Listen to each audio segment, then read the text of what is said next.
এবার ওয়েদার আপডেটের দিকে নজর রাখবো। রাতের ঘুমোট গরমের নাজেহাল দক্ষিণবঙ্গ। 29.8 ডিগ্রি সেলসিয়াসে কলকাতার সর্বনিম্ন তাপমাত্রা, স্বাভাবিকের থেকে 2 ডিগ্রি বেশি। তবে সপ্তাহের শেষে জেলায় জেলায় ঝড় বৃষ্টির সম্ভাবনা রয়েছে। আমরা কথা বলবো, আমাদের প্রতিনিধি কমলেশ রয়েছেন আমাদের সঙ্গে। কমলেশ, এই গুমোট গরম ভাব কবে কাটবে, কোনো আশা আলিপুর আবহাওয়া দফতর শোনাচ্ছে?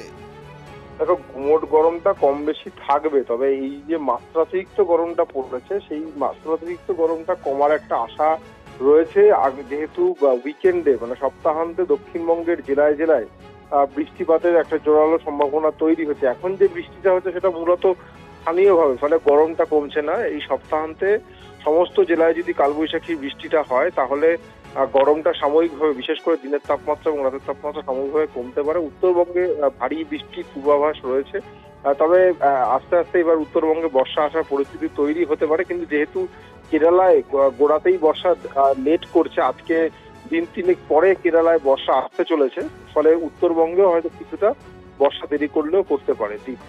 ধন্যবাদ।